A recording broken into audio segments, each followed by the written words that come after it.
Hello friends, कल है आपका बीकॉम TY सेम 6 का SRT-MU का एग्ज़ाम इंडियन इकोनॉमिक्स का। और अगर आप अभी तक फुल सिलेबस कंप्लीट नहीं किया है तो टेंशन मत लीजिए। आज मैं आपके लिए लेकर आया हूँ एटलीस्ट 2 इयर्स का EYQ एनालिसिस, जिससे आप स्मार्ट स्टडी करके इजीली पास हो सकते हैं। इस वीडियो में मैं आपको बताऊंगा कौन से क्वेश्चन रिपीट हो रहे हैं, कौन से टॉपिक मोस्ट इम्पॉर्टेंट है और किससे आप लास्ट फ्यू आवर्स में मैक्सिमम स्कोर कर सकते हैं। सो वीडियो को एंड तक ज़रूर देखिए, ये आपके लिए एक गेम चेंजर साबित हो सकता है। तो जैसे कि हमें पता है कि हमारे फुल इंडियन इकोनॉमिक्स में 5 चैप्टर्स है।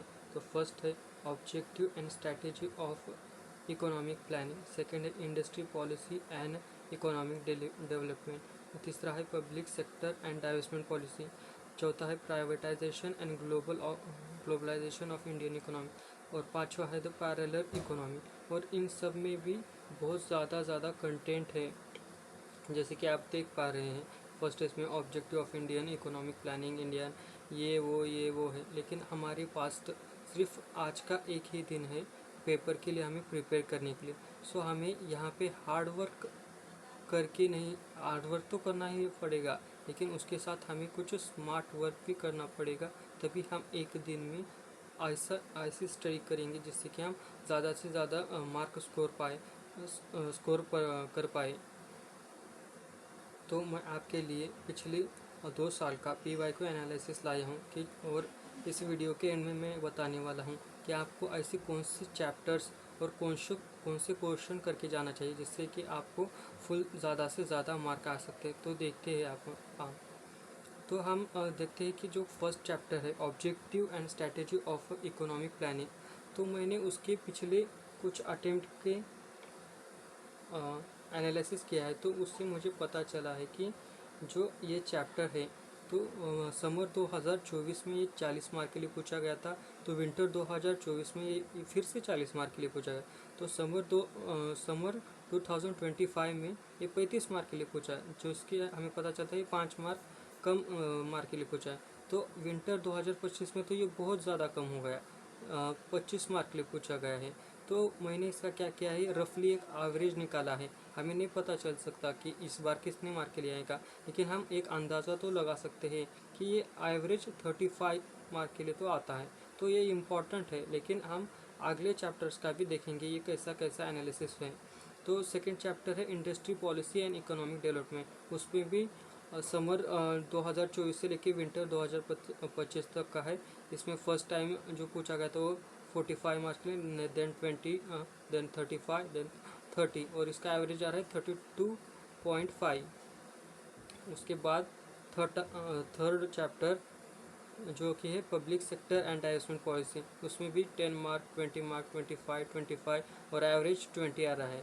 देन उसके बाद privatisation and globalisation of Indian economy, वो भी 20 मार्क, 30 मार्क, 25, 20, 37। और जो फिफ्थ चैप्टर है तो वो आ रहा है 15 मार्क, 20 मार्क, 15 मार्क, 20 मार्क, और एवरेज निकालेंगे तो उसका आएगा 17.5। तो रफली 18 मार्क आप मान सकते हैं। तो ये चैप्टर्स हर एक इम्पॉर्टेंट लग रहा है, लेकिन एग्ज़ाम के लिए कौन सा इम्पॉर्टेंट है हमें वो मालूम करना है। तो आइए मैं आपको एनालिसिस दिखाता हूँ।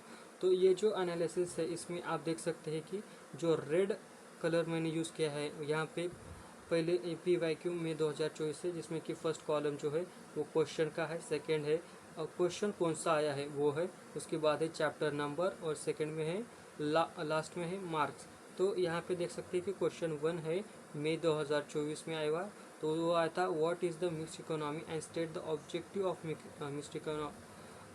ऑब्जेक्टिव ऑफ इकोनॉमिक प्लानिंग, जो कि फर्स्ट चैप्टर का क्वेश्चन है और वो 20 मार्क के लिए आया था। उसके बाद आप सेकेंड क्वेश्चन देखेंगे तो वो हमें कोई भी एक हमें वो छोड़ के आना है, मतलब ये और में का क्वेश्चन है। तो यहाँ पे चैप्टर नंबर 2, 4, उसके बाद ऐसे चैप्टर्स आते जा रहे हैं। तो यहाँ पे एक कलर स्कीम मैंने यूज़ की है।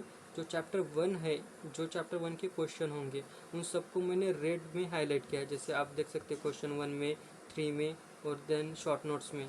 और जो चैप्टर 2 है उसको ग्रीन, और जो चैप्टर 4 है उसको ऑरेंज, और देन चैप्टर 3 है उसको येलो, और देन चैप्टर 5 को ब्लू कलर में मैंने हाईलाइट किया है, जिससे कि आप क्वेश्चन को जल्दी से ढूंढ सकोगे इसमें।